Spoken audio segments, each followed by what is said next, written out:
शिवराज सिंह चौहान अपने संसदीय क्षेत्र विदिशा से गंजबा सौदा की यात्रा ट्रेन से करते नजर आए। इस दौरान वो जनरल डिब्बे में गए और वहां बैठे लोगों का हालचाल भी जाना और उनकी समस्याओं को भी उन्होंने सुना। शिवराज सिंह चौहान ने इस मौके पर मीडिया से भी बात की और कहा कि जनता के हर प्रतिनिधि को जनरल ही होना चाहिए। हम खास थोड़ी हैं, आम हैं और आम जनता के बीच जाकर ही उनकी कठिनाइयों और तकलीफों का एहसास कर सकते हैं। ताकि हर प्रतिनिधि जनरल ही होने चाहिए। हम खास थोड़ी हैं, हम आम हैं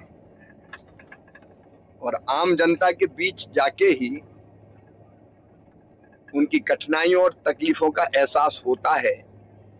जैसे अभी हमने जनरल कोच में देखा, मैं वहां बैठना चाहता था लेकिन जगह ही नहीं थी।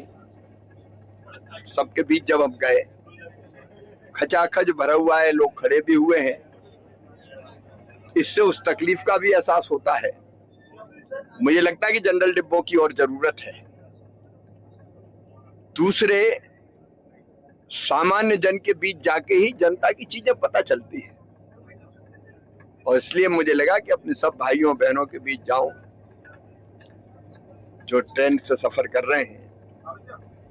तो ये तो उनको समझने का और समझ के उनकी सेवा के प्रयासों का एक प्रयास है।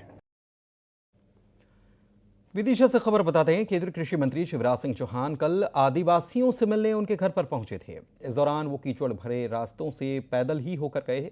उनके कीचड़ से भरे रास्तों पर चलने की तस्वीरें अब सामने आई हैं, जिसमें आप देख सकते हैं कि वो लोगों के साथ आदिवासियों की समस्या को जानने के लिए कीचड़ में चलकर उनके पास पहुंचे थे और उनकी समस्याओं को जाना था। बताएं, कुछ आदिवासी लोगों के घर भरी बरसात तोड़ दिए गए और उन्होंने वहां पर आदिवासियों से मुलाकात की और उन्हें हर संभव मदद का भरोसा दिया। मेरे भाई, इसके अलावा कोई नहीं रास्ता है हमारे पास। हमें ना तो घर चाहिए ना आपसे निश्चित भोजन बना के खिलाड़ी बहने दे। मेरे भाई, इसके अलावा कोई नहीं रास्ता है हमारे पास।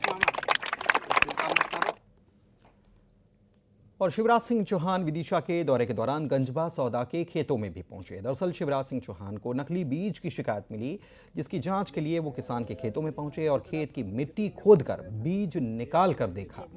इसमें उन्होंने पाया कि नकली बीज बोने से खेत में अंकुरण ही नहीं हुआ है। और इसके बाद केंद्रीय कृषि मंत्री शिवराज सिंह चौहान ने कहा कि नकली बीज की जांच कराई जाएगी। उन्होंने कहा है कि अमानक बीज बनाने वाली कंपनी सोसाइटी के खिलाफ सख्त कार्रवाई होगी। केंद्रीय कृषि मंत्री ने कहा कि अमानक बीज और कीटनाशक के खिलाफ नए कानून भी बनाए जाएंगे। मैंने आके ये बोए हुए बीज भी हमने खोद के देखे, कई बीजों में अंकुरण नहीं हुआ है। ये किसान के साथ धोखा है। हम दोनों चीज, एक इसकी मैं जांच करवाऊंगा कि बीज कहां से आया, कैसे आया, और जिसने घटिया बीज दिया हो, कोई कंपनी हो, कोई और हो, या सीड बीज की जो सोसाइटी होती है, तो फिर जांच करके अगर स्रोत बीज का पता चलता है और कोई दोषी पाया जाता है तो कर्तव्य है कि फिर ऐसे लोगों के खिलाफ कार्रवाई